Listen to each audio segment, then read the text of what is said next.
ដកដំបងប្រវត្តិសាស្ត្រសម្បងអាចារ្យ ខ្ញុំចាំបានថាកញ្ញាសុកគីគឹមលៀងធ្លាប់បាននាំយកឈុតអប្សរានិងរបាំអប្សរាទៅរួមនៅលើភ្នំតកកនៅឯប្រទេសកម្ពុជាយើងម្នាក់ដែរដែលកំពុងតែសកម្មនៅក្នុងការងារវប្បធម៌ហើយមួយទៀតរឿងបាយដំណើបនៅស្រុកយើងមានចុងភៅល្បីម្នាក់ដែលគាត់បានលើកឡើងថាស្រុកខ្មែរក៏មានបាយដំណើបស្វាយទុំដែរ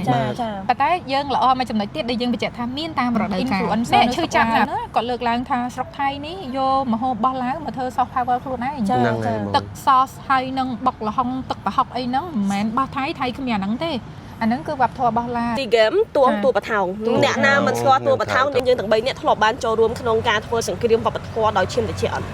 ធ្លាប់ចាខ្ញុំធ្លាប់ដែរនាងខ្ញុំចៃលេងមុនគេនាងខ្ញុំរាល់ថ្ងៃជាអ្នកសារព័ត៌មានឆ្លោះដោយទៅតាមផ្លូវច្បាប់បានន័យថាការដែលយើង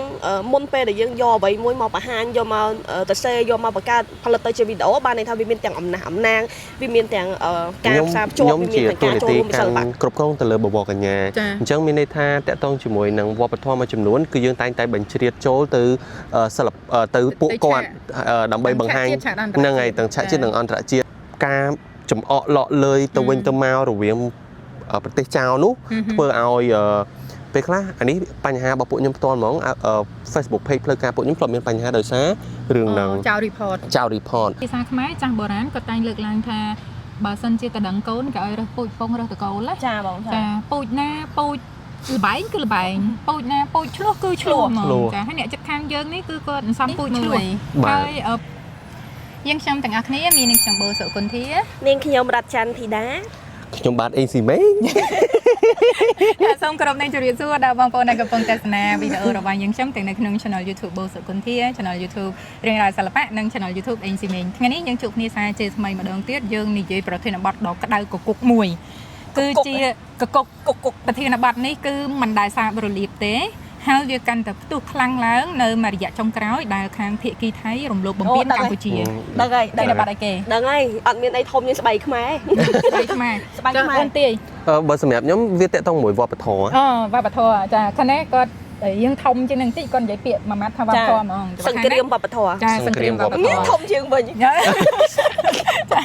ចឹងបងប្អូនទាំងអស់គ្នាដោយសារតែថ្ងៃមុនខ្ញុំបានឃើញការចុះផ្សាយមួយរបស់សារព័ត៌មាន The Khmer Today បងប្អូនទាំងអស់គ្នាដែលអត់ទាន់បានចូលទៅ like share ឬក៏អត់ទាន់បានចូលទៅ follow សូមអញ្ជើញចូលទៅចាដោយសារតែ The Khmer Today ជាសារព័ត៌មានមួយដែលគេសរសេរជាពីរភាសាគេសរសេរជាខ្មែរផងជាអង់គ្លេសផងសម្រាប់បងប្អូនទាំងអស់គ្នាដែលរស់នៅក្រៅប្រទេសហើយធម្មតាបងប្អូនយើងពេលខ្លះគាត់អញ្ជើញគេហៅគេចំណាក់ស្រុកទៅប្រទេសទី3ហ្នឹងចាបងពេលខ្លះគាត់រៀនខ្មែរអត់ទាន់បានចាប់ស្រាច់បាច់ទេព្រោះទៅដោយសារវិបត្តិសង្គ្រាមចាអញ្ចឹងពេលខ្លះចេះអង់គ្លេសចាព្រោះនៅអាមេរិកចេះអង់គ្លេសចេះអានចេះទៅសេប៉ុន្តែផ្លេចអត់ដឹងថាទៅសេខ្មែរយ៉ាងម៉េចហើយមានបងប្អូនខ្លះគាត់ចេះស្ដាប់ប៉ុន្តែអានសលេងដាច់ចាចូលទៅ The Khmer Today មានព័ត៌មានខ្មែរចាមានព័ត៌មានខ្មែរដែលសរសេរជាភាសាអង់គ្លេសមានទាំងជាវីដេអូមានទាំងជាអត្ថបទដែលធ្វើឲ្យបងប្អូនទាំងនេះអាចតាមដានអ្វីដែលបានកាត់ឡើងនៅក្នុងប្រទេសយើងចាហើយមានប្រធានបទមួយចំនួនជាប្រធានបទពាក់ព័ន្ធទៅនឹងវប្បធម៌ទៅនឹងអីហ្នឹងគឺសារព័ត៌មានសរសេរឲ្យស្រេចហើយនៅពេលដែលយើងជួបអ្នកណាម្នាក់ដែលគាត់របៀបគេហៅ toxic មនុស្សដែលចង់រករឿងយើងហើយចង់ដឹងរឿងរ៉ាវពីប្រវត្តិសាស្ត្ររបស់យើងហើយយើងអត់សូវចេះបកស្រាយអីcopy ព័ត៌មានឲ្យអានហ្មងហ្នឹងហើយត្រូវកុំឲ្យបាក់ចាហើយណាមួយទៀតយើងដឹងស្រាប់ហើយថាព័ត៌មានភាពច្បាស់ការហើយស្របច្បាប់ហើយคล้ายទៅជាប្រភពដែលអាចយកប្រាស់បានជាផ្លូវការតែម្ដងអញ្ចឹងជារឿងល្អសម្រាប់បងប្អូនទាំងអស់គ្នាអញ្ចឹងកុំភ្លេចចូលទៅសារព័ត៌មាននៅខ្មែរ Today ហើយថ្ងៃនេះយើងមកនិយាយអំពីរឿងចំណងជើងរបស់អត្ថបទវិភាគដែលគេលើកឡើងថាដោះស្រាយចំនួនប្រវត្តិសាស្ត្រដោយប្រើ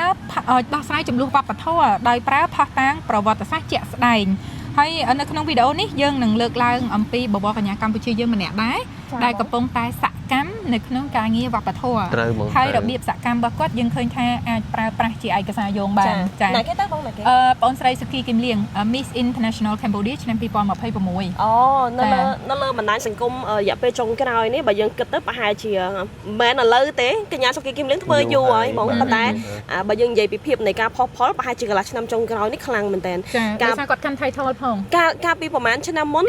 នាងខ្ញុំចាំបានថាកញ្ញាសុគីគឹមលៀងធ្លាប់បាននាំយកឈុតអប្សរានិងរបាំ មអប្សរាទៅរួមនៅលើភ្នំតកកនៅឯប្រទេសញូហ្សេឡង់ចាញូហ្សេឡង់កាលនោះផ្អើលខ្លាំងមែនតើបានន័យថាល្បីល្បាញ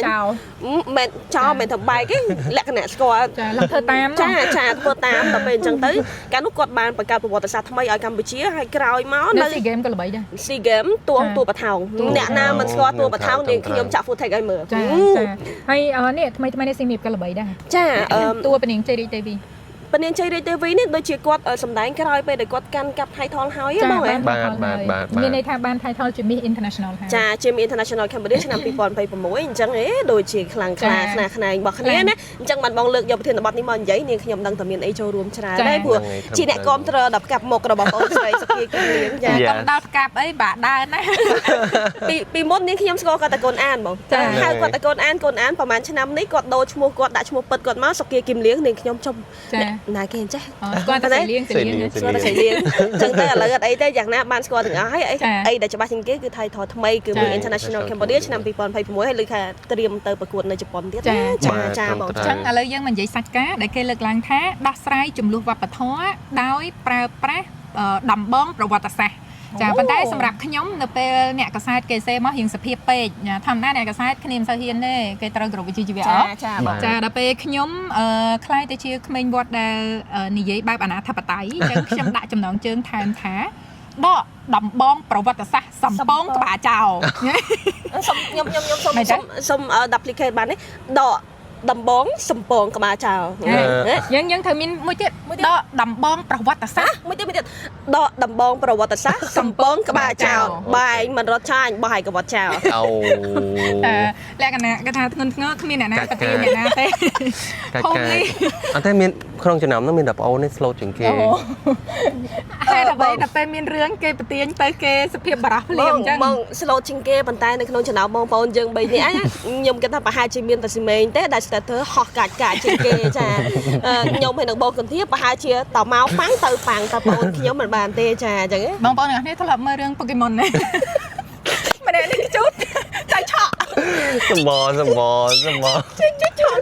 ខ្ញុំគ្រាន់តែជាបិសាចដែរប៉ុន្តែបិសាចតូចឥឡូវយើងសួរអញ្ចេះវិញមុនពេលដែលយើងចាប់ផ្ដើមប្រធានបទបងប្អូនយើងទាំង3នាក់ធ្លាប់បានចូលរួមក្នុងការធ្វើសង្គ្រាមវប្បធម៌ដោយឈាមត្រជាក់អត់ធ្លាប់ចាខ្ញុំធ្លាប់ដែរនាងខ្ញុំចាញ់លៃមុនគេនាងខ្ញុំរាល់ថ្ងៃជាអ្នកសារព័ត៌មានសរសេរទៅលើរឿងសិល្បៈឲ្យតែពាក់ព័ន្ធជាមួយនឹងរឿងសិល្បៈនាងខ្ញុំរបស់ដៃចាមានវាមានភាពណាន់តាំតាប់នៅក្នុងការដែលមិនបានបើកកុំព្យូទ័រទៅសេទេវាញ័រដៃចាអញ្ចឹងទៅនេះជាការឆ្លោះគ្នារបស់នាងខ្ញុំពុកម៉ែបងប្អូនតែមិនមែនឆ្លោះដោយអីទេមិនមែនយើងឆ្លោះដោយចំណេះដឹងយើងឆ្លោះដោយចំណេះដឹងឆ្លោះដោយវិជ្ជាជីវៈឆ្លោះដោយជំនាញឆ្លោះដោយមានផុសតាងឆ្លោះដោយទៅតាមផ្លូវច្បាប់បានន័យថាការដែលយើងមុនពេលដែលយើងយកអ្វីមួយមកបង្ហាញយកមកទៅសេយកមកបង្កើតផលិតទៅជាវីដេអូបានន័យថាវាមានទាំងអំណាងវាមានទាំងការផ្សារភ្ជាប់វាមានទាំងការចូលរួមពីសិល្បករវាមានទាំងព្រឹត្តិការណ៍ពិតចានេះហើយជាការចូលរួមរបស់នាងខ្ញុំគឺថាឆ្លោះឲ្យដល់លោកស្រីអត់ទេនាងខ្ញុំតែងតែប្រើពាក្យមួយថាអីគេថ្ងៃមុនកញ្ញារីថៃណេតក៏ប្រើដែរអីគេចោលអីគេនោះហ៎បងធីមានចាំហ៎ចោលមុខខ្លាញ់ចោលកុំចង់លួចអីគេនាងខ្ញុំមានផុសតាងច្បាស់លាស់កំចង់លួយរបស់ខ្ញុំនោះចាគេថាពេញបេះដូងបងចាក៏ព្រោះនាងខ្ញុំនេះមិនសូវមាត់មិនសូវកតែថាមកហ៊ានតែប៉ះវប្បធម៌ខ្ញុំដាក់ទៅវិញហើយចាបងប្អូនអរគ្នានៅក្នុងវីដេអូ YouTube នេះពួកយើងអត់ចង់គេហៅថាមិនចង់បែបផ្លូវការអីទេយើងចង់ធ្វើអីបែបជារបៀបយើងបែបមានសេរីភាពមានន័យថាអញ្ចឹងបើសិនជាយើងពួកយើងនៅផ្លូវការហើយនៅក្នុងសារព័ត៌មានណាក្នុងនាមជាបុគ្គលិករបស់សារព័ត៌មានពួកយើងផ្លូវការហើយពួកយើងវិជ្ជាជីវៈហើយប៉ុន្តែនៅពេលដែលពួកយើងមកធ្វើវីដេអូ YouTube ពួកយើងចង់បែបសបាយស្និទ្ធស្នាលមួយលោកតាលោកយាយមួយបងប្អូនទាំងអស់គ្នាហើយពួកយើងក៏ចង់និយាយបែបរៀលអញ្ចឹងមករបៀបរ៉ាប់បតបអីទៀតទេពីព្រោះវាអញ្ចឹងមកច្រើនឆ្នាំហើយយើងក៏ចង់បែងចែកថាចេះនៅពេលណាដែលពួកយើងផ្លូវការដូចយើងទៅធ្វើព័ត៌មានទៅសេពីប្រទេសគេមកវិនិយោគនៅប្រទេសយើងទទួលស្វាគមន៍គេបែបបដិសណ្ឋារកិច្ចបែបផ្លូវការបែបអីក្នុងវិជ្ជាជីវៈហ្នឹងពួកយើងធ្វើហើយក៏ធ្វើច្រើនណាស់ហើយអញ្ចឹងសូមឲ្យវិជ្ជាជីវៈនៅកន្លែងវិជ្ជាជីវៈចុះហើយយើងក៏ចង់ឲ្យមានកន្លែងដែលពួកយើងអាចជារបៀបខ្លួនឯងខ្លះដែរចាអញ្ចឹងបានជានេះយើងនិយាយថយក្រោយតិចធីតាគាត់អ្នកសារព័ត៌មានមកជិត10ឆ្នាំហើយ បូកទាំងឆ្នាំហ្នឹងដល់ឆ្នាំទី10ឯហ្នឹងចាឆ្នាំនេះគៀកទី10ឯបងចាឆ្នាំទី9នៅខ្វះតែប្រហែលខែទៀតដូចជាចូលទៅដើមឆ្នាំ2027គឺចូល10ឆ្នាំពេញចាហើយអីដែលពួកយើងអភិវឌ្ឍជាងមុនហ្នឹងគឺពីមុនយើងសេតែព័ត៌មានខ្មែរប៉ុន្តែដោយសារតែខាងថៃហ្នឹងវារៀងដូចបែកឆ្នាំពេកដល់អញ្ចឹងទៅពួកយើងក៏ចូលរួមមួយទៀតគឺយើងសរសេរជាព័ត៌មានអង់គ្លេសមកតង់ទៀតដោយសារតែយើងដឹងថានៅពេលណាដែលយើងស្អាតស្អំយើងត្រឹមត្រូវហើយគេអត់បាន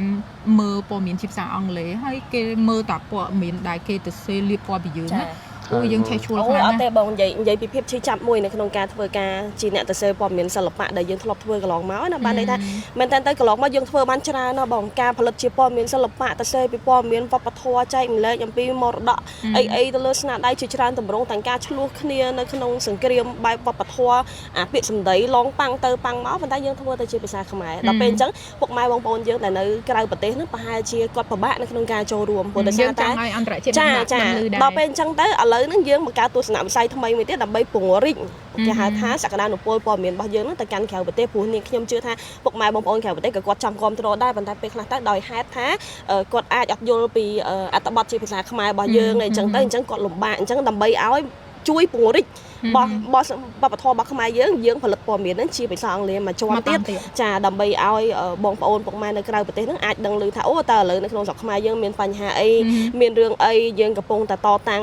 ពីបេតិកភណ្ឌរបស់យើងហ្នឹងតាមរបៀបណាការចូលរួមរបស់ពួកគាត់អាចជួយដោយរបៀបណាជាពិសេសពាក់ព័ន្ធជាមួយនឹងការដាក់ចូលទៅលើសិល្បៈវប្បធម៌ខ្មែរក្នុងបេតិកភណ្ឌឬមួយក៏ការចូលរួមជាមួយអង្គការពិភពលោកសិតតែទាមទារឲ្យមានជាភាសាអង់គ្លេសទើបយើងអាចទៅបានលឿនអញ្ចឹងបងនិយាយយ៉ាងណាដែរទៅចាពីបងទៅឥ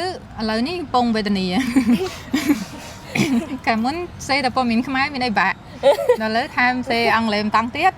វាធ្ងន់កចាប៉ុន្តែខ្ញុំផ្ដាំទៅមេហើយឡើងប្រាក់ខែពួកខ្ញុំផងធ្វើការច្រើនជាងមុនប្រាក់ខែដែរចង់វិបត្តិថ្លៃសាំងស្អីក៏ឡើងថ្លៃលើកឃើញលើកលែងប្រាក់ខែពួកយើងនេះដល់ពេលនិយាយចឹងតិចក្តែងចេញបងអើយវិបត្តិបងអូនដែលជួបប្រទេសនៅពេលនេះគឺថាមីខ្លាឃ្មុំពណ៌ទៅអីគេមីកញ្ចប់ពណ៌ទឹកមាសអូយមីកញ្ចប់ពណ៌ទឹកមាសមេអើយជួយមើលកូនចៅផងមីកញ្ចប់ពណ៌ទឹកមាសហើយមេរើសពួកយើងធ្វើការយ៉ាងវិលមុខតិចហើយចាទីឡើងប្រាក់ខែទីតាមវីដេអូអូមិនទៅធ្ងន់ធ្ងរនិយាយទៅតកតងមួយចំនួនវប្បធម៌ដែលបងបាន mention នេះបងជាអ្នកសរសេរផ្ទាល់តែផ្ទុយពីខ្ញុំជាអ្នកធ្វើការផ្ទាល់មានន័យថាខ្ញុំជាតួនាទីកាន់គ្រប់គ្រងទៅលើបវរកញ្ញាអញ្ចឹងមានន័យថាតកតងជាមួយនឹងវប្បធម៌មួយចំនួនគឺយើងតែងតែបញ្ជ្រាបចូលទៅទៅពួកគាត់ដើម្បីបង្ហាញហ្នឹងហើយទាំងឆាកជាតិនិងអន្តរជាតិហើយពេលខ្លះវាពិតជាប៉ះពាល់មែនតើមានន័យថា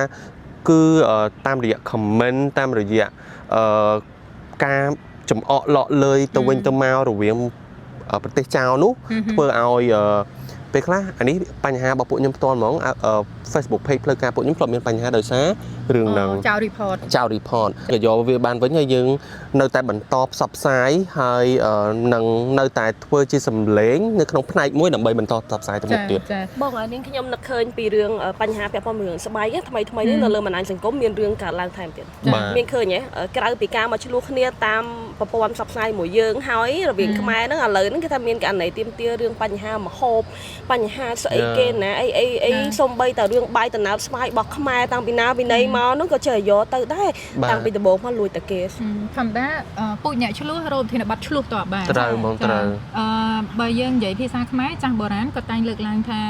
បើសិនជាតដឹងកូនក៏ឲ្យរើសពូជពងរើសតកូលចាបងចាពូជណាពូជលបែងគឺលបែងពូជណាពូជឆ្លោះគឺឆ្លោះហ្មងចាហើយអ្នកចិត្តខាងយើងនេះគឺគាត់អន្សំពូជឆ្លោះហើយពូជឆ្លោះនេះវារងគ្រោះតាំងពីជំនាន់ពីដើមនៅក្នុងស្រុកគេនោះខ្ញុំចាំមិនសូវច្បាស់មិនដឹងស្ដាច់រាមាទី4នេះហ្នឹងហើយប្រហែលជាខ្ទង់ទី4ឬទី6ខ្ញុំអត់ច្បាស់បងប្អូនច្បាស់ជួយប្រាប់ខ្ញុំវិញស្ដាច់រាមាទី4ឬក៏ទី6របស់គេហ្នឹងណាតនេអបសុកតេកនឹកឃើញថាអញ្ចេះរកវិធីអីបង្កើនសក្តានុពលរបស់ជាតិសាសន៍ខ្លួនឯងព្រោះមានអារម្មណ៍ថាខ្លួនឯងរាល់ថ្ងៃដូចវាមិនសូវលយដល់ចឹងទៅរកអាវិធីទៅសេស្អីគេនោះមួយមកអញ្ចឹងទៅវាទៅជាមានការលើកដំកើងពូជសាសន៍ខ្លួនឯងជ្រុលរហូតដល់ពេលអាមោទនភាពជ្រុលហ្នឹងវាហៀហោវាហុចផលដល់ឥឡូវចែវាហុចផលរហូតដល់ថ្នាក់អ្វីដែលខ្លួនឯងលើកដំកើងហ្នឹងគឺវាដើរប្រច្រាស់ជាមួយប្រវត្តិសាស្ត្រការសម័យពីដើម technology វាអត់សូវទំនើបបច្ចេកវិទ្យាវាអត់សូវទំនើបការកុហកមួយចំនួនវាធ្វើឡើងនៅក្នុងប្រទេសវាបិទចិត្តប៉ុន្តែដល់ពេលសម័យបច្ចេកវិទ្យាវារីកចម្រើនពិភពលោកនេះគេហៅថាចំហជើងមេឃអញ្ចឹងទៅ ពួកគាត់អត់ទទួលយកពួកខ្លួនឯងបានលៀងខួរក្បាលវិជាពលរដ្ឋមកវារាប់សិបឆ្នាំចូលដល់100ឆ្នាំយើងគិតមើលតាំងពីចំនួនទី4ទី6ហ្នឹងខ្ញុំអត់សូវច្បាស់ដឹងអង្គណាបងប្អូនច្បាស់ជួយប្រាប់ខ្ញុំវិញតាំងពីអង្គហ្នឹងរហូតដល់ឥឡូវទី10មនុស្សមិនដឹងប្រមាណប៉ុណ្ណោះអញ្ចឹងទៅអាភាពរាប់រយឆ្នាំភក់ជ្រាំនៃការលៀងខួរក្បាលឲ្យឃើញដល់ខ្លួនឯងបលុយជាងគេវាអស់ចាស់ជាងគេហ្នឹងវាឲ្យលទ្ធផលមកក៏ដើរឆ្លោះគេពេញភូមិជាឯងហ្នឹងហើយត្រូវបងព្រោះក្នុងខ្សែភ្នែករបស់ពួកគាត់មើលមកអ្នកដតីมันមានតម្លៃស្មើវាផ្ទុយពីសិទ្ធិមនុស្សណាចាបងសិទ្ធិមនុស្សគ្រប់គ្នាទាំងអស់សុទ្ធតែស្មើប៉ុន្តែនៅក្នុងភ្នែករបស់ជាតិសាសន៍នោះគាត់មានអារម្មណ៍ថាគាត់ខ្ពង់ខ្ពស់ជាងគេអ្នកដតីមិនស្មើដល់អញ្ចឹងទៅដែរតែចោះសម្រងជាមួយគេបានអីបើពូជពីដើមមករបៀបថាចែឪម៉ែដូនតាបញ្យុះឲ្យទៅឆ្លោះដល់កើតមកប៉កែខាងមើងងាយអ្នកដតីឲ្យដើរឆ្លោះអញ្ចឹងអានេះលឺតែឆ្លោះជុំវិញអូឆ្លោះបងប្អូនអរគ្នាព័ត៌មានមួយរយៈចុងក្រោយនេះបើនិយាយពីចំនួនវប្បធម៌ឆ្លោះឡាវឆ្លោះមួយឡាវហើយឆ្លោះមួយខ្មែរឆ្លោះមួយឡាវរឿងដោយសារតែមាន influencer នៅស្រុកឡាវណាគាត់លើកឡើងថាស្រុកថៃនេះយកម្ហូបរបស់ឡាវមកធ្វើ soft power ខ្លួនឯងទឹក sauce ហើយនឹងបុកល្ហុងទឹកប្រហុកអីហ្នឹងមិនមែនរបស់ថៃគ្មានអាហ្នឹងទេអាហ្នឹងគឺវប្បធម៌របស់ឡាវជាហូរចូលពីឡាវទៅហើយអ្នកស្រុកឡាវហ្នឹងគឺគេស្គាល់អាហ្នឹងអស់ហើយប៉ុន្តែស្រុកថៃហ្នឹងយកអាហ្នឹងទៅធ្វើ soft power ខ្លួនឯងទៅលើមុខម្ហូបចាទៅប្រកាន់ជេរគេវិញហ្នឹងចាហើយមួយទៀតរឿងបាយដំណើបនៅស្រុកយើងមានចុងភៅល្បីម្នាក់ដែលគាត់បានលើកឡើងថាស្រុកខ្មែរក៏មានបាយដំណើបស្វាយទុំដែរចាប៉ុន្តែយើងល្អមួយចំណុចទៀតដែលយើងបញ្ជាក់ថាមានតាមរដូវកាលនេះឈឺចាប់ណាពាក្យរដូវកាលនេះបងប្អូនទាំងអស់គ្នាមានស្វាយទុំជាដូនជាតាណាមានរាល់ថ្ងៃបើស្វាយហ្នឹងមិនមែនស្វាយបាញ់ថ្នាំមិនមែនស្វាយគីមីមិនមែនស្វាយវិជារបស់ហ่ะបើសិនជារបស់នឹងធម្មជាតិវាត្រូវតែមានរដូវកាលប៉ុន្តែស្រុកសៀមប្រម៉ូទបាយដំណើបស្វាយទុំគ្មានរដូវកាលទេទៅដល់ពេលណាមានពេលនឹងសួរថាធ្វើម៉េចដើម្បីឲ្យបានមានរាល់ថ្ងៃវាប្រកាសជាគីមីហើយបាញ់ថ្នាំជាតិនេះអានេះដល់វគ្គដែលមានអារម្មណ៍ថាខឹងខ្មែរដែលខ្មែរយើងលើកឡើងថាបាយដំណើបស្វាយទុំក៏មានជារបស់ខ្មែរដែរខ្មែរអត់បាននិយាយថាបាយដំណើបស្វាយទុំនឹងរបស់ថៃជារបស់ខ្មែរចាថៃចុងភៅថៃមានរបៀបធ្វើផថៃយើងធ្វើរបស់យើងខ្មែរមានរបៀបធ្វើរបស់ខ្មែរអញ្ចឹងអ្វីដែលខ្លួនឯងបង្កើតបានហៅថារបស់ខ្លួនឯងទៅយើងមិនឈឺក្បាលទេ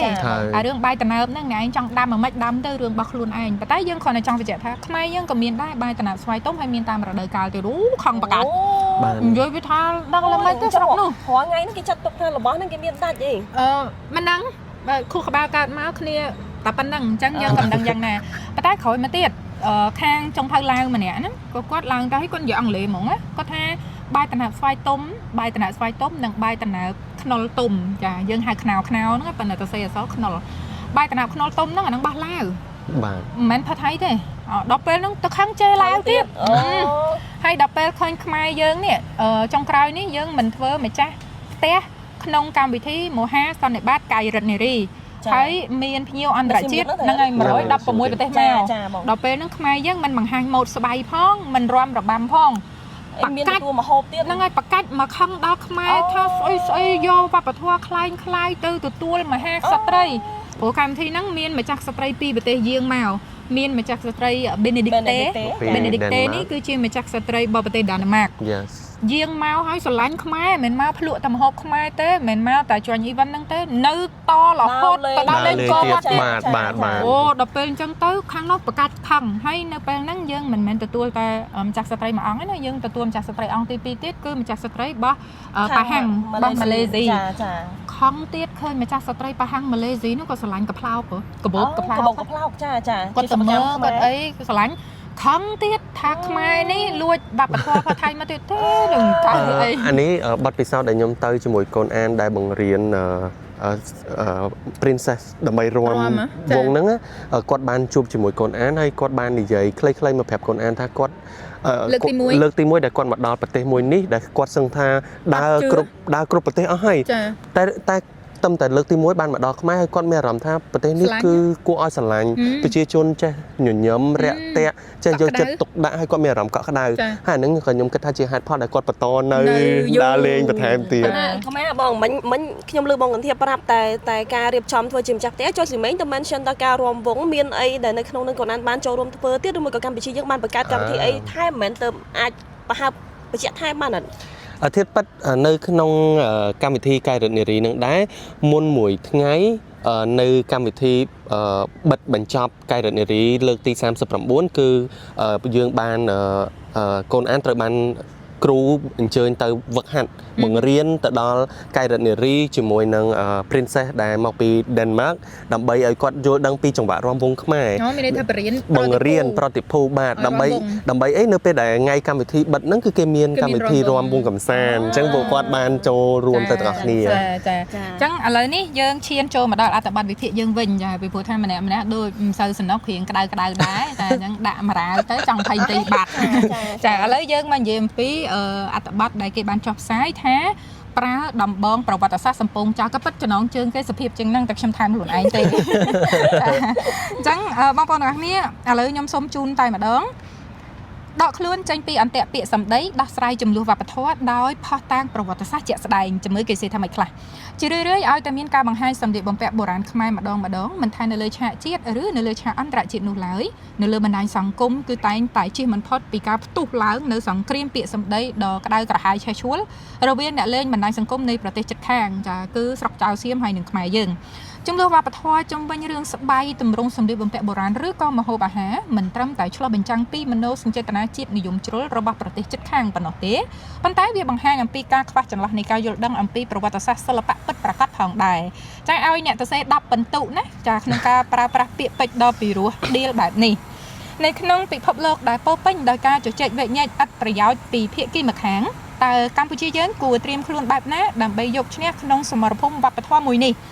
ចំណុចនេះចំណុចសំខាន់ចម្លើយមិនមែនស្ថិតនៅលើការជេរប្រមាថតបតទៅវិញទៅមកនោះទេប៉ុន្តែវាស្ថិតនៅលើការបង្ហាញផុសតាងប្រវត្តិសាស្ត្រជាក់ស្ដែង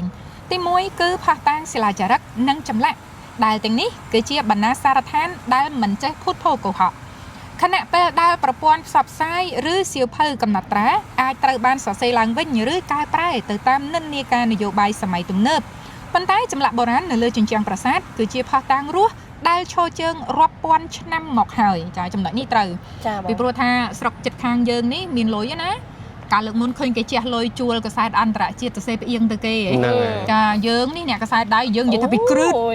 អូយគ្រឹតសិតតព័ត៌មានដែរមិនប៉ិតចាពេញបណ្ដាញសង្គមទាំងអស់ខ្ញុំចាំស្ថាប័នអន្តរជាតិមួយនោះឈ្មោះធំមែនតើប៉ុន្តែទៅសេមកសេអ្នកសាច់ខ្ញុំសុំដាក់ឈ្មោះ Wall Street Journal អ៊ុយខឹងមែនតើការចេញអត្ថបទមួយហ្នឹងប៉ុន្តែយើងនឹកឃើញពាក្យមួយថាចេះគេមានសិទ្ធិសរសេរមកយើងក៏មានសិទ្ធិសរសេរទៅអញ្ចឹងយើងដាក់អង់គ្លេសទៅវិញទៅបានដល់កម្រិតណាយើងមិនដឹងទេប៉ុន្តែយើងដឹងថាយើងបានឆ្លើយតបហើយជាភាសាអង់គ្លេសចាឥឡូវយើងតទៅទៀតបើនិយាយអំពីការប្រើប្រាស់ស្បៃឬក៏ក្រណាត់ពានាពាក់ឈៀងដែលបច្ចុប្បន្នភាគីថៃតែងតែអះអាងយ៉ាងផ្កាប់មុខថាជាអត្តសញ្ញាណផ្ដាច់មុខរបស់ខ្លួនផុសតាងជាក់ស្ដែងបានបង្ហាញយ៉ាងច្បាស់នៅលើចម្លាក់អប្សរានិងទេវតានៅតាមជញ្ជាំងប្រាសាទបុរាណខ្មែរទី1ផុសតាងនៅប្រាសាទអង្គរវត្តដែលកសាងនៅសតវត្សទី12មានចម្លាក់អប្សរារាប់ពាន់អង្គមានការរៀបចំតុបតែងខ្លួនយ៉ាងប្រណិតដោយមានការប្រើប្រាស់ក្រណាត់ឈៀងស្បៃនិងទម្រង់សម្ពុតក្បិនឬក៏សម្ពុតចរបាប់យ៉ាងសម្បូរបែបនៅប្រាសាទបន្ទាយស្រីវិញកសាងនៅសតវត្សទី10ក៏មានបង្ហាញពីទម្រង់សម្លៀកបំពាក់និងការប្រើប្រាស់គ្រឿងអលង្ការលម្អរាងកាយរបស់ស្ត្រីខ្មែរតាំងពីសម័យមុនអង្គររហូតដល់សម័យអង្គរទៀតផងការពិតជាក់ស្ដែងដែលពិភពលោកត្រូវដឹងគឺអំឡុងពេលដែលបុព្វបុរសខ្មែរកំពុងតែឆ្លាក់ទម្រង់សម្លៀកបំពាក់ស្បៃនិងគ្រឿងអលង្ការទាំងនេះនៅលើផ្ទាំងថ្មនៃអាណាចក្រខ្មែរដ៏រុងរឿងអាណាចក្រសុខោទ័យឬអយុធ្យារបស់ថៃមិនទាន់ចាប់កំណើតនៅឡើយទេណែមានន័យថាខ្មែរកើតមុនយូរហើយខ្លួនឯងនឹងមិនទាន់បកកំណើតសូម្បីតែជាអំព្រីយ៉ុងក៏មិនទាន់មានផងរស់ហើយមកឆ្លោះមួយគេហើយមកមានអំណះអំណាងសុំខ្ចីដបងលោកតាដបងកញ្ញូបាត់ដបងដាក់ភពតែទី2បរិបត្តិប្រវត្តិសាស្ត្រការហូរចូលនិងអធិពលវប្បធម៌កន្លែងនេះសំខាន់ណាស់វាមិនមែនជារឿងចម្លែកឬក៏ថ្មីនោះទេដែលវប្បធម៌កម្ពុជានិងថៃមានចំណុចខ្លះស្រដៀងគ្នានៅក្នុងសម័យទំនើប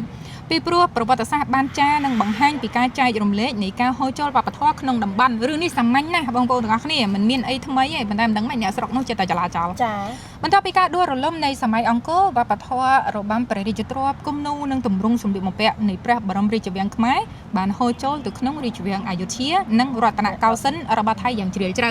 សម្រាប់បងប្អូនដែលអាចធ្លាប់ឮពាក្យថារាជវាំងរតនកោសិននេះគឺជាឈ្មោះពូជពងរាជវង្សស្ដេចថៃចាប់ពីជំនាន់រីមីទី1មកដល់ទី10នេះគេហៅរាជវាំងរតនកោសិនមានន័យថាបន្ទាប់ពីការដួលរលំនៃ គេហៅគេអាណាចក្រធនបុរីបន្ទាប់ពីដួលរលំនៃអាណាចក្រធនបុរីប្រជាតាក់ស៊ីនហ្នឹងទៅស្ដេចរាមាទី1គឺអង្គចក្រីនេះឡើងកាន់អំណាចហើយអង្គចក្រីនេះមិនមែនពុជពងស្ដេចអីទេមេតបប៉ុន្តែឡើងធ្វើស្ដេចអញ្ចឹងណាអញ្ចឹងក៏គេបង្កើតនគររតនកោសិនអញ្ចឹងនាពេលបច្ចុប្បន្ននេះគឺវាំងស្ដេច10គុណច្រឡំស្ដេចទី10របស់ថៃហ្នឹងហើយគឺនៅក្នុងរាជវង្សចក្រីរាជវាំងរតនកោសិននេះណាចាប៉ុន្តែអ្វីដែលជាបញ្ហានៅក្នុងពេលបច្ចុប្បន្នគឺការដែលអ្នកប្រើបណ្ដាញសង្គមថៃមួយចំនួនព្យាយាមកាត់ផ្ដាច់ឫសគល់ប្រវត្តិសាស្ត្រភាគខាងដើមអាភាគដើមអត់អានទេណាហើយយកទម្រង់សម្លៀកបំពាក់ដែលបានអភិវឌ្ឍចុងក្រោយក្នុងសម័យរតនកោសិនដូចជាឈុតថៃព្រះរាជនិយមក្នុងសតវត្សទី20មកធ្វើជាបន្ទាត់បោះវែងហើយបែរជាចោតកម្ពុជាថៃជាអ្នកចម្លងទៅវិញគេចេះលុយស្បើមណាឃើញកូនស្ដេចថៃពនាងអីដែលរៀងលេហ្នឹងឌីលគេចឹងពនាងអីដែលថ្ងៃបងស្លាប់មកបវលម៉ូតស្អាតឃើញទេបងឃើញពនាងអង្គហ្នឹងពនាងហ្នឹងពនាងដែល outfit check ថ្ងៃបងខ្លួនឯងស្លាប់ហ្នឹងណាពនាងហ្នឹងសបោលុយណាទៅជះលុយជួលសារមន្ទីរនៅប្រាំងតាំងពីពណ៌ថ្ងៃមុនហ្នឹងហើយបន្ទាប់មកក្រៅពីការជះលុយជួលសារមន្ទីរតាំងពីពណ៌ឈុតថៃហ្នឹងហើយគេថែមមកតង់ទៀតគឺគេជះលុយទៅជួលផ្ទាំងប៉ាណូនៅសង្ហបុរីដើម្បីផ្សាយហើយបន្ទាប់មកទៀតគេដើរលើកផ្លាកប៉ាណូផ្សាយឈុតហ្នឹងនៅពេញក្រុងបាងកកហើយមួយទៀតថ្ងៃមុនឮថាដូចជាជះលុយទៅជួយអង្គការ UNESCO ដើម្បីរៀប host event អីមួយអញ្ចឹងតែខ្ញុំអត់ចាំទេចាបងចារបៀបលក្ខណៈថាអញ្ចឹងគេមានលុយគេជះលុយទៅដើម្បីឲ្យមានមុខមានមាត់នៅក្នុងហ្នឹងអញ្ចឹងយើងក៏មិនទាន់ដឹងច្បាស់ថាតើឈុតដែលគេកំពុងលើកនេះនឹងត្រូវបានអន្តរជាតិកំណត់នៅត្រឹមណាចាបងយើងមិនបដិសេធទេថាគេមានឈុតរបស់គេយើងអត់បដិសេធទេប៉ុន្តែគ្រាន់តែថាវាខុសគ្នាត្រង់ថាខ្មែរយើងមានផ្នត់គំនិតថាគេមានរបស់គេយើងមានរបស់យើងមែនទេប៉ុន្តែថៃអត់មានផ្នត់គំនិតហ្នឹងទេថៃមានផ្នត់គំនិតថាផោះថៃនេះត្រូវបានគេលួចពេញអាស៊ានណាវាជាក់ថៃបងគំនិតគាត់ដូចរៀងចម្លែកអញ្ចឹងយើងទៅអានតទៀតកថាចម្លែកដោយមុខស្ដេចគាត់អញ្ចឹងណាសុំទោសយើងចំណុចទី3យុទ្ធសាស្ត្រយកឈ្នះបដូរពីអារម្មណ៍ក្តៅក្រហាយមកជាការស្រាវជ្រាវបែបវិទ្យាសាស្ត្រអូចំណុចនេះសំខាន់អានមួយថ្ងៃនេះសំខាន់រហូតចាអត់ទេមែនទេបងមកពីពាក់ព័ន្ធប្រធានបទនិយាយអំពីវប្បធម៌ខ្មែរនិយាយអំពីផុសតាងការអីហ្នឹងគឺត្រូវតែសំខាន់ចាអាចនិយាយបានថាអ្នកដែលគាត់ទៅសេអត្ថបទនេះគាត់វិភាគច្រើនជ្រុងជ្រោយដល់អញ្ចឹងទៅយើងឃើញថាគាត់សម្រាំងយកតែពាក្យសំខាន់មកយុទ្ធសាស្ត្រយកឈ្នះបដូរពីអារម្មណ៍ក្តៅក្រហាយមកជាការស្រាវជ្រាវបែបវិទ្យាសាស្ត្រច្បាស់ដើម្បីការពារនិងលើកកម្ពស់សម្លៀកបំពាក់បុរាណខ្មែរឲ្យមានប្រសិទ្ធភាពនៅលើឆាកអន្តរជាតិដោយប្រើយុទ្ធសាស្ត្រចាស់ទុំនិងឆ្លាតវៃរឿងទី1គឺការចងក្រងឯកសារជាអន្តរជាតិយើងត្រូវការបោះពុម្ពផ្សាយសៀវភៅវចនានុក្រមសម្លៀកបំពាក់បុរាណនិងបែបវិទ្យាសាស្ត្រជាភាសាបរទេសជាពិសេសភាសាអង់គ្លេសកន្លែងនេះគ្រប់គ្រងឲ្យ1លានពិន្ទុចាយើងត្រូវការធ្វើរឿងហ្នឹងប៉ុន្តែមិនទៅខ្ញុំសូមបន្ថែមតិចថ្ងៃកម្មវិធីនៅសៀមរាបកែរនារីហ្នឹងនៅពេលដែលគេដើរស្បែកខ្មែរតាមសម្លៀកបំពាក់ប្រចាំនេះហ្នឹងនៅលើតុរបស់អ្នកដែលចូលរួមទាំងអស់គឺមានអក្ខិតប័ណ្ណមួយដែលរៀបរាប់អំពីស្បែកខ្មែរពីប្រវត្តិសាស្ត្ររបស់សម្លៀកបំពាក់ខ្មែរអញ្ចឹងភ្ញៀវជាង160ប្រទេសដែលបានចូល116ប្រទេសដែលបានចូលរួមហ្នឹងគឺគាត់បានមិនត្រឹមតែបានមើលសូហ្នឹងទេគឺបានអានឯកសារទៅភ្ជាប់ជាមួយទៀតពិសេសមែនតើបងចាកុំចាំពេញទំហឹងចាគេលើកឡើងថាការនិយាយតគ្នាពីមាត់មួយទៅមាត់មួយឬការបង្ហោះរូបភាពមួយសន្លឹកនៅលើ Facebook ឬ IG នៅមិនទាន់មានទម្ងន់ស្មើនឹងការស្រាវជ្រាវដែលមានលក្ខណៈជាប្រព័ន្ធនោះទេកន្លែងនេះត្រូវចាសូមគាំទ្រប៉ុន្តែក៏រណថានេះពេលបច្ចុប្បន្ននេះយើងមិនទាន់ដឹងថាតើនរណាដែលកំពុងសកម្មធ្វើរឿងហ្នឹងពីព្រោះវាត្រូវការចំណេះដឹងច្រើនចាហើយដោយពួកយើងកប៉ែកកប៉ុកនេះធ្វើអត់បានទេបានត្រឹមតែចូលរួមបង្ហាញយើងជួយត្រឹមចំណេះដឹងយើងមានចាតែរឿងខ្លះវាហួសពីយើងឆ្ងាយហើយយើងតូចទាបកប៉ែកកប៉ុកទេទៅអត់រួចចាអញ្ចឹងចំណុចទី2ការប្រើប្រាស់ Digital និងប្រព័ន្ធផ្សព្វផ្សាយទំនើបយុវជននិងអ្នកបង្កើតមាតិកាគួរប្រើប្រាស់បច្ចេកវិទ្យាដូចជាការធ្វើវីដេអូបញ្យលខ្លីៗដោយប្រើរូបភាពចម្លាក់ប្រាសាទធៀបនឹងសម្លៀកបំពាក់ជាក់ស្ដែងការបង្ហាញបែបសន្តិវិធីនិងពោពេញដោយចំណេះដឹងនិងទាក់ទាញការគាំទ្រពីទស្សនិកជនអន្តរជាតិកន្លែងនេះគាំទ្រពីព្រោះធម្មតាគេឲ្យតម្លៃលើចំណេះដឹងគេអត់ឲ្យតម្លៃលើការឆ្លោះគ្នាបែបភាសាអាក្រក់អាក្រៃទេភាសាប្រមាថមិនមានអ្នកគាំទ្រទេចាហើយបើសិនជាខាងនោះគេប្រមាថយើងឲ្យគេធ្វើទៅពីព្រោះវាដើរចូលអន្ទាក់ខ្លួនវាទេទី3ការជំរុញការចុះបញ្ជីបេតិកភណ្ឌ ការបន្តរៀបចំឯកសារដើម្បីស្នើសុំចុះបញ្ជីទម្រង់វប្បធម៌និងសម្លៀកបំពាក់បុរាណនៅក្នុងបញ្ជី UNESCO គឺជាខែលការពារផ្លូវច្បាប់អន្តរជាតិដ៏មានឥទ្ធិពលបំផុតចា៎ចឹងបងប្អូនទាំងអស់គ្នាខ្ញុំឃើញក្រសួងផ្សាយរឿងការចុះពិធីមង្គលការខ្មែរអាចដឹងលទ្ធផលចុងឆ្នាំនេះហើយចុងឆ្នាំនេះបងចុងឆ្នាំចានេះសង្ឃឹមថានឹងល្អល្អចាយើងធ្វើការរាប់ឆ្នាំហីតាមអ្វីដែលនាងខ្ញុំបានដឹងកន្លងមកនៅបានន័យថាក្រសួងវប្បធម៌និងវិចិត្រសិល្បៈជាអាណាព្យាបាលនៃវប្បធម៌បានន័យថាលោកបានរៀបចំដាក់ឯកសារហ្នឹងបញ្ជូនទៅកាន់អង្គការ UNESCO ហ្នឹងតាំងពីឆ្នាំ2024ម៉ែដោយរំពឹងថានៅក្នុងចុងឆ្នាំ2026នេះនឹងទទួលបានលទ្ធផលអញ្ចឹងខ្ញុំពងអត់ដែរបងមែនតើនាងខ្ញុំជឿថាមិនមែនតែនាងខ្ញុំទាំងបងគុនធាទាំងស៊ីមេងហើយនឹងប្រជាពលរដ្ឋខ្មែរកំពុងតែអត់ដូចគ្នាជាពិសេសការដាក់បញ្ចូលអាពាហ៍ពិពាហ៍ខ្មែរជាសម្បត្តិបេតិកភណ្ឌនាងខ្ញុំគិតថាវាជារឿងដ៏អស្ចារ្យមែនទែនទោះបីជានាងខ្ញុំមិនទាន់បានរៀបការប៉ុន្តែនាងខ្ញុំនៅតែជឿជាក់ថាការដាក់បញ្ចូលអាពាហ៍ពិពាហ៍ខ្មែរនៅក្នុងបេតិកភណ្ឌពិភពលោកគឺជារឿងដែលល្អហើយហេតុអីបានភ័យចាអាពាហ៍ពិពាហ៍ខ្មែរជាប់នៅក្នុងបញ្ជីបេតិកភណ្ឌអ្នកដែលមិនទាន់បានរៀបអាពាហ៍ពិពាហ៍បែបខ្មែរគ្រាន់ចូលសារ៉ាំទីវីវដល់ចប់បណ្ដោយសុំចេញវីដេអូនិយាយលេងឥឡូវយើងតទៀតដល់មេឃខ្មៅមកធ្លាក់ភ្លៀងឡើយហើយយើងដោយសារយើងថត outdoor ចាជារៀងករណីយើងរត់ចោលវីដេអូចឹងយើងព្យាយាមឲ្យចប់ចាគេសរសេរថាវប្បធម៌គឺជាដង្ហើមរស់នៃជាតិសាសន៍មួយចំនួនរឿងស្បៃនិងសម្លៀកបំពាក់បុរាណមិនមែនត្រូវបានដោះស្រាយដោយការឈ្លោះប្រកែកដោយប្រើភាសាអាក្រក់តាមរយៈ comment ឬក៏មតិឆ្លើយឆ្លងគ្នានោះឡើយផុសតាំងប្រវត្តិសាស្ត្រដែលដិតដាមនៅលើផ្ទាំងថ្មនៃប្រាសាទបុរាណខ្មែរគឺជាការពិតដែលមិនអាចកាត់ថ្លៃបាននិងមិនអាចមាននរណាមកលុបបំបាត់ឬកែកាឡៃបានឡើយអ្វីដែលកម្ពុជាគួរធ្វើនៅពេលនេះគឺបង្វែរធម៌ពលពីការខឹងសម្បាជេរបញ្ចោមកជាការសិក្សាការអភិរក្សនិងការបង្ហាញខ្លួនឲ្យកាន់តែខ្លាំងក្លាពោពេញដោយមោទនភាពនិងចំណេះដឹងពិតប្រាកដនៅលើឆាកអន្តរជាតិការធ្វើបែបនេះយើងនឹងអាចការពារមរតកដូនតាផងហើយអាចបង្ហាញពិភពលោកឲ្យឃើញពីឫសគល់ដ៏ពិតប្រាកដនៃអរិយធម៌ខ្មែរផងពិចារណកថាដោយសារព័ត៌មាន The Khmer Today ចាអញ្ចឹងបងប្អូនទាំងនេះមកដល់វគ្គនេះយើងនឹកឃើញដល់បងកញ្ញាកម្ពុជាយើងម្នាក់ដែលគាត់កំពុងតែធ្វើការងារយ៉ាងសកម្មចាគឺបងអូនស្រីសុគីគឹមលៀងឬក៏ Miss International Cambodia ឆ្នាំ2026ចាករណីរបស់គាត់ជាករណីពិសេសខ្ញុំសូមលើកមួយរឿង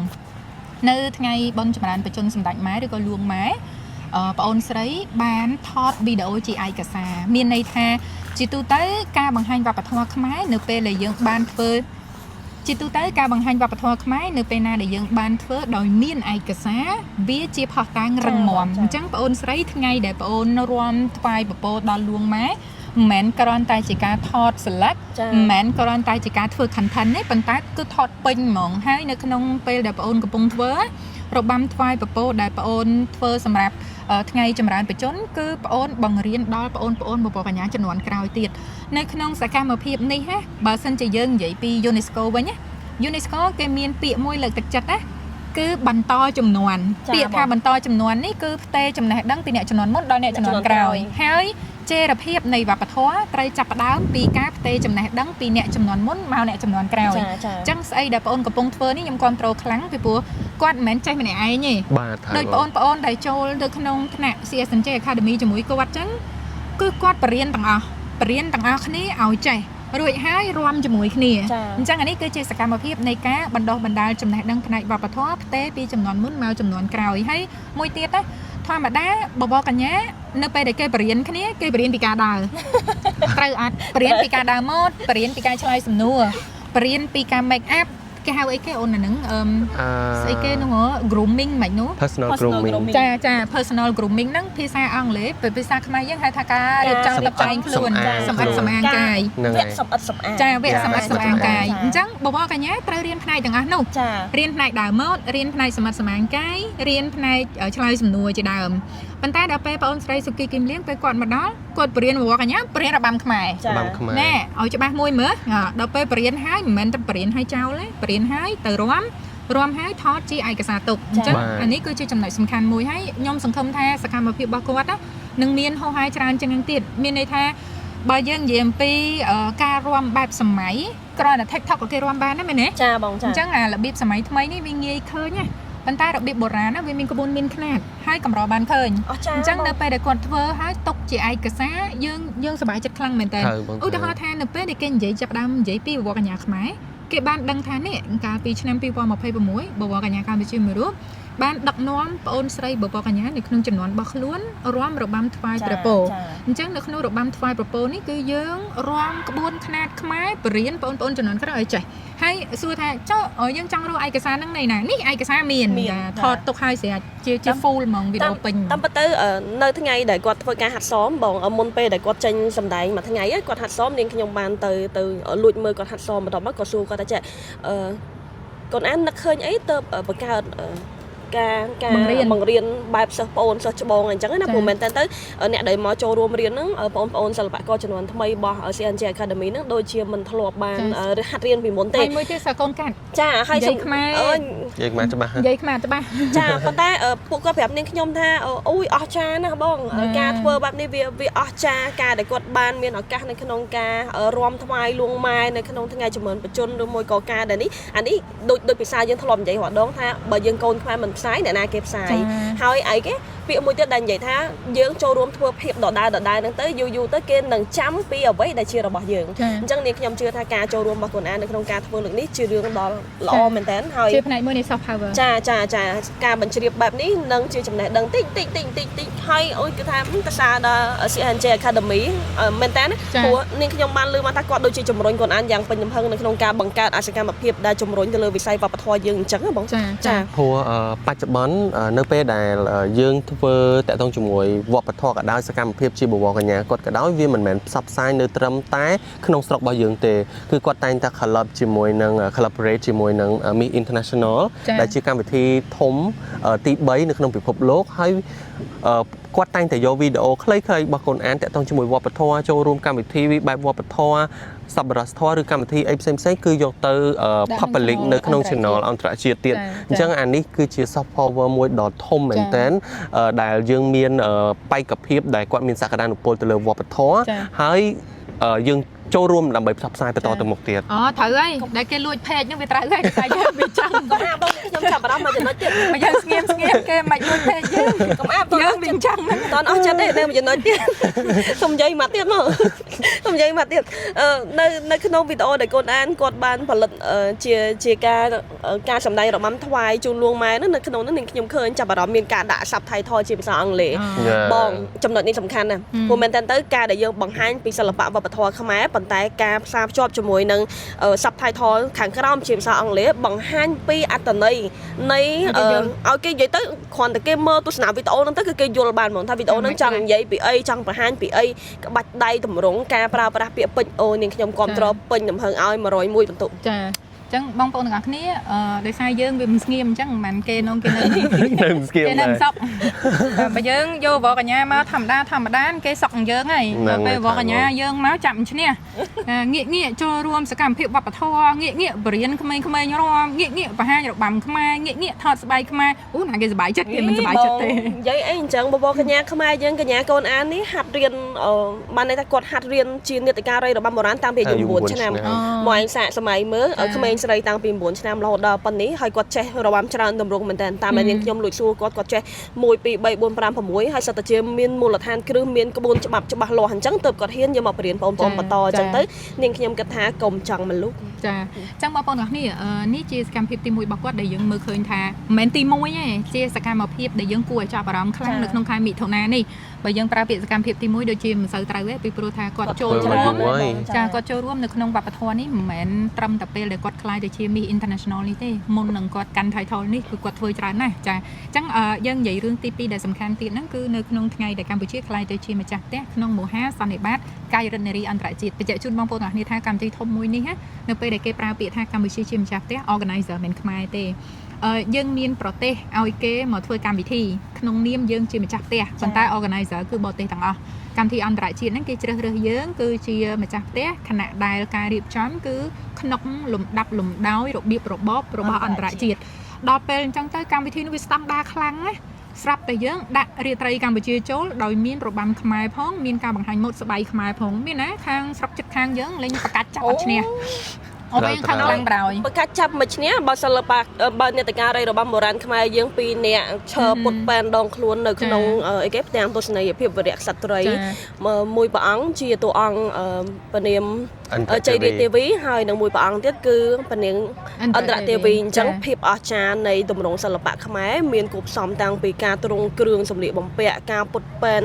នៃរបាំរបស់ខ្មែរយើងមិនឲ្យគេក្តៅក្រហាយមិនកើតចាបើយើងធ្វើជាម្ចាស់ផ្ទះកាយរដ្ឋនារីនេះខ្ញុំអាចនិយាយបានថាប្រទេសយើងមានសក្តានុពលធំដោយសារតែពាក្យនៅក្នុងកាយរដ្ឋនារីគេមានពាក្យមួយថា women empower women ចានៅពេលដែលគេចាប់ផ្ដើមនិយាយអំពីការលើកទឹកចិត្តដោយផ្ដើមពីស្ត្រីលើកទឹកចិត្តនឹងគាំពារស្ត្រីផ្ដល់អំណាចឲ្យស្ត្រីនេះរលឹកទៅដល់ប្រវត្តិសាស្ត្រខ្មែរយើងមានយូរហើយយើងមិនមែនតែមានក្នុងឆ្នាំថ្មីសតវត្សទី20នេះទេក្នុងសម័យដើមព្រះនាងអន្តរទេវីព្រះនាងជ័យរាជទេវីคล้ายទៅជាវិរៈក្សត្រីដែលបង្ហាញរូបភាព women empower women នេះឯងអញ្ចឹងទៅនៅពេលដែលយើងយករបាំនេះមកបង្ហាញនៅលើឆាកធ្វើឲ្យសូម្បីតែមហាក្សត្រីរបស់ដាណាម៉ា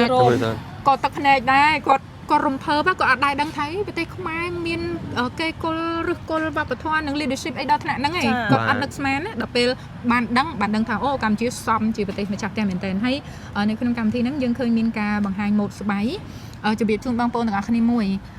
ស្បែកខ្មែរយើងមានស្បែកខ្មែរក្នុងទម្រង់របាំនិងស្បែកខ្មែរក្នុងទម្រង់មង្គលការស្បែកខ្មែរក្នុងទម្រង់របាំត្រូវបានចុះបញ្ជីទទួលស្គាល់ដោយអង្គការ UNESCO រួចហើយអញ្ចឹងយើងអត់មានអីព្រួយអត់មានអីបារម្ភទេហើយស្រុកថៃមួយចំនួនឃើញអ្នកជ្រុលនិយមរបស់គាត់ឲ្យតែយើងបង្ហាញរបាំខ្មែរយើងដែលមានស្បែកគេតែងតែនិយាយថាយើង copy ឲ្យចុះបងប្អូនមិនបាច់ឆ្លើយទេ copy តែការទទួលស្គាល់របស់ UNESCO តម្លាក់ទៅបានហើយចាត្រាពីព្រោះគាត់នៅតែមានភាពងប់ងល់ថារបាំខ្មែរនេះត្រូវបានគ្រូមកពីថៃបង្រៀនអីចុះមិនបាច់ខ្វល់ទេយកតែត្រាពី UNESCO ទៅបញ្ជាក់ថារបាំព្រះរាជទ្រព្យនេះចុះបញ្ជី UNESCO ចាប់ហើយជារបស់ខ្មែរចាបាទនេះខ្ញុំចង់ add up បន្ថែមដោយសារតែមានតែខ្ញុំទេពេលហ្នឹងបានចូលទៅក្នុងកម្មវិធីនៅពេលដែលបិទបញ្ចប់កម្មវិធីមានន័យថាគណៈប្រតិភូគេទៅផ្ទះគេទៅអញ្ជើញទៅទីតាំងសម្រាប់អស់ហើយនៅសល់តែ our first lady គាត់បានមានប្រសាសន៍ថាការដែលរៀបចំ girl guide នៅប្រទេសកម្ពុជាសន្និបាតកាយរដ្ឋនារីនេះគឺគេសរសើរច្រើនមានន័យថាប្រទេសបន្ទាប់ដែលត្រូវធ្វើនៅឆ្នាំបន្ទាប់ទៀតហ្នឹងគេប្រាប់ថាគេប្រហែលជាមិនអាចធ្វើបានដោយកម្ពុជាធ្វើទេព្រោះការរៀបចំបដិសណ្ឋារកិច្ចពីមួយផ្នែកទៅមួយផ្នែកការរៀបចំគឺល្អឥតខ្ចោះមែនតើយើងមានទីតាំងប្រវត្តិសាស្ត្រទៀតហ្នឹងហើយត្រឹមត្រូវគឺប្រវត្តិសាស្ត្រគេគោលដូនតាយើងនេះឯងហើយបងប្អូនទាំងអស់គ្នាខ្ញុំសូមតរឿងមិញយើងបានបញ្ជាក់ជូនហើយថាស្បៃរបាំគឺទទួលបានការទទួលស្គាល់ពីអង្គការ UNESCO រួចហើយរាប់ថាជាសម្បត្តិរបស់មនុស្សជាតិឲ្យអ្វីដែលយើងកំពុងតែតស៊ូបញ្ចូលមួយទៀតហ្នឹងគឺស្បៃមង្គលការអញ្ចឹងខ្មែរយើងមានស្បៃរបាំមានស្បៃមង្គលការស្បៃរបាំចុះបញ្ជីរួចហើយនៅតែស្បៃមង្គលការទេអញ្ចឹងបានជាយើងកំពុងតែព្យាយាមតស៊ូខាងផ្លូវច្បាប់ខាងឯកសារទាំងអីហ្នឹងដើម្បីដាក់បញ្ចូលស្បៃមង្គលការនិងពិធីមង្គលការរបស់យើងទាំងស្រុងដាក់ចូលទៅក្នុងអង្គការ UNESCO ហើយយើងរងចាំលទ្ធផលនៅក្នុងចុងឆ្នាំ2026នេះចាអញ្ចឹងអីដែលយើងចាប់អារម្មណ៍ខ្លាំងជាងគេបងអូនស្រីសុគីគឹមលៀង Miss International Cambodia ឆ្នាំ2026នេះនៅក្នុងកម្មវិធីទទួលភ្ញៀវអន្តរជាតិ116ប្រទេសក្នុងមហាកាយរដ្ឋនារីអន្តរជាតិចាគឺបងអូនស្រីរួមរបាំតួអង្គជាព្រះនាងជ័យរាជទេវីចាហើយមុនកម្មវិធីមួយថ្ងៃដោយបងអូនស៊ីមីងគាត់រៀបរាប់ពីខាងដើមវីដេអូអញ្ចឹងណាគឺគាត់បានទៅបង្រៀនប្រតិភូទាំងអស់គឺបរៀនរាំវងហ្មងនាងខ្ញុំបានឃើញវីដេអូមួយដែលស៊ីមីងថតមកហើយនឹងក្រុមការងារយើងដែលគាត់បានទៅចូលរួមចាគេថាកញ្ញាសុគីគឹមលៀងមានភាពឈ្មោះឈ្មោលខ្លាំងចាគេថាសមោចបែបណាកញ្ញាបែបហ្នឹងអូទៅអូហើយអីដែលនាងខ្ញុំចាប់អារម្មណ៍អត់ចាកញ្ញាសុគីគឹមលៀងលើកនេះអង់គ្លេសរលាយគណៈប្រតិភូសិតតែជាភ្ញៀវអន្តរជាតិបងអញ្ចឹងបានន័យថាចាបបកញ្ញាកម្ពុជាយើងមិនមែនមានតែសម្រស់មិនមែនមានតែជំនាញទេទំនាក់ទំនងក៏ល្អ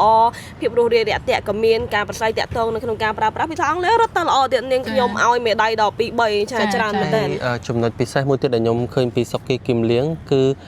នៅពេលដែលគាត់ចូលរួមកម្មវិធីអីគាត់តែងតែភ្ជាប់វប្បធម៌ទៅជាមួយមានថាសម្លៀកបំពាក់ការរៀបចំខ្លួនហ្នឹងហៅភិនហ្នឹងហើយស្នៀតសក់អញ្ចឹងជួនកាលគាត់លួចរំដួលទូចមួយនៅលើភ្នំសក់ហ្នឹងហើយត្រូវបងអញ្ចឹងបងប្អូនទាំងអស់គ្នាអ្វីដែលគាត់ធ្វើមិនមែនត្រឹមតែជា content ទេអ្វីដែលគាត់ធ្វើវារាប់ថាជាឯកសារពីព្រោះនៅពេលដែលកម្ពុជាយើងកំពុងតែធ្វើជាម្ចាស់ផ្ទះ Girl Guide Girl Scout លើកទី39ហើយនឹងជាម្ចាស់ផ្ទះកិច្ចប្រជុំ OBPS លើកទី42នេះ កម្មវិធីទាំងអស់គឺត្រូវបាន media exclusive មានន័យថាបរទេសគេអ្នកកាន់អញ្ចឹងនៅពេលដែលគេផ្សព្វផ្សាយទៅទាំងអស់ចេញជា channel អង់គ្លេសហ្មងចេញជា channel បរទេសហ្មងអញ្ចឹងអ្វីដែលយើងកំពុងធ្វើនេះពេលនេះវាខ្លាយជាប្រវត្តិសាស្ត្របាត់ហើយវាខ្លាយទៅជាឯកសារយោងបានទៀតផងអញ្ចឹងបានជានាងខ្ញុំលើកភ្ជាប់ជាមួយនឹងបទវិចារណកថាដែលគេបានលើកឡើងថាកិច្ចការពីអភិរក្សវប្បធម៌វាមិនមែនត្រឹមតែជាការប្រើពាក្យអសុរោះឆ្លើយឆ្លងតាមបណ្ដាញសង្គមអានឹងអត់ប្រយោជន៍ទេគ្មានបានអីទេក្រៅតែពីឆ្លោះប្រចាំងពីរូបភាពមិនល្អគេហៅថាការជេរបចោហ្នឹងវាគ្រាន់តែជាការបង្ហាញថាយើងខ្វះចំណេះដឹងទេវាមិនបានជួយអីសោះទៅលើផ្នែកវប្បធម៌ប៉ុន្តែការដែលយើងមានឯកសារនិងផុសតាងជាក់ស្ដែងនេះវាជាចំណែកជួយវិញអញ្ចឹងយើងឃើញថាកិច្ចការងាររបស់គាត់ជាចំណែកធំមួយហើយយើងសង្ឃឹមថាអ្វីដែលគាត់កំពុងធ្វើនឹងមានការគាំទ្រឲ្យបានកាន់តែច្រើនដើម្បីឲ្យគាត់ធ្វើរឿងហ្នឹងឲ្យច្រើនទៀតបងប្អូននេះមួយចំនួននៅពេលដែលយើងចាប់ផ្ដើមនិយាយពីរឿងវត្តកញ្ញាអ្វីដែលគាត់គិតឃើញមុនគេគឺការភាពឆាតឆាយនិងការដើរបង្ហាញរៀងរូវនៅលើឆាកអីចឹងទៅMiss International មិនមែនជាកម្មវិធីដូចកម្មវិធីដទៃទេ platform មួយហ្នឹងខុសគេហើយឆ្នាំ2026នេះគេអាប់ដេតណាគេអាប់ដេតមកដល់លក្ខខណ្ឌថ្មីមួយគឺអត់មានឈុតហែលទឹកក្នុងការប្រកួតទេប៉ុន្តែបដូរមកជាឈុតកីឡាវិញចាបងចាហ្នឹងរឿងទី1ហើយរឿងទី2 Miss International មិនមែនជាកម្មវិធីដែលគេរើសថាតើវកញ្ញាណាទ្រូងធំជាងគេដើម្បីបានមកកត់ទេប៉ុន្តែ Miss International គឺជាកម្មវិធីមួយដែលគេធ្វើឡើងគេរើសថាបើវកញ្ញាណាម្នាក់ដែលគាត់សកម្មជាងគេក្នុងការងារសង្គមជាពិសេសគេនិយាយអំពីការអភិវឌ្ឍចីរភាពរបស់ UN របស់អង្គការសហប្រជាជាតិមានន័យថាគេរើសទូតសុឆន្ទៈសង្គមទូតសុឆន្ទៈចាមិនមែនដូចអាតាអត់សូវគ្រប់ទឹកនៅប្រទេសជិតខាងហៅអាតាមន់អាតាកៃចាតាហ្នឹងអាណារៀងអាឡែមជាងគេឲ្យធ្វើវកញ្ញាហ្មងឲ្យឈ្នះហ្មងចាព្រោះចេះឡាយលក់បណ្ដាកម្មវិធីវកញ្ញាគេរើសវកញ្ញាបានទៅលក់ទឹកប្រហុកអីចឹងទៅហើយអាណាអាឡែមជាងគេអាហ្នឹងបានមកកត់ហើយហើយសំខាន់ជាងគេអាណាចាជាស្អីអ្នកណាដែលព្រមឲ្យគាត់ដឹកចំអស់ចាអ្នកហ្នឹងបានខ្លាយជាម្ចាស់មកគាត់មិនអញ្ចឹងហើយបើនិយាយពីកម្មវិធីប្រកួតវិញ drama លើលោកខ្ញុំ drama មិនចេះអស់ខ្ញុំនៅចងចាំរូបភាពដែលបងគុនធា deal អាតាមួយហ្នឹងអាពេលគេធ្វើបងអត់ទេពេលហ្នឹងគឺខ្ញុំស្គាល់បងគុនធាលើកទី1គឺដោយសារអញ្ចឹងខ្ញុំថាអូយគុនធាមានភាពល្បីខ្លាំងពេលហ្នឹងហើយជាមួយឆ្នាំហ្នឹងត្រូវទេបងកុំអីលោកកានិយាយកុំស្ដាប់ពាក្យហ្នឹងតែយើងត្រឡប់មកការងារយើងវិញដោយសារមិនចិត្តភ្លៀងហើយអញ្ចឹងដល់ពេលដែលគេនិយាយរឿងថាខ្ញុំប៉ិនចេញដល់តែយើងឈប់និយាយចាឥឡូវយើងលាចាអរគុណបងប្អូនពូមីមីងលោកប្អូនអ្នកម្ដាយទាំងអស់គ្នាអធិស្ឋានរាល់កំហុសឆ្គងដែលកើតឡើងជួបយើងខ្ញុំទាំងអស់គ្នានៅវីដេអូក្រោយមានរឿងល្អៗពាក់ព័ន្ធទៅនឹងវប្បធម៌យើងជួបគ្នាទៀតខណៈនេះនាងខ្ញុំបូសុគន្ធានាងខ្ញុំរតចន្ទធីតាខ្ញុំបាទអេស៊ីមេងសូមអរគុណនិងសូមជម្រាបលា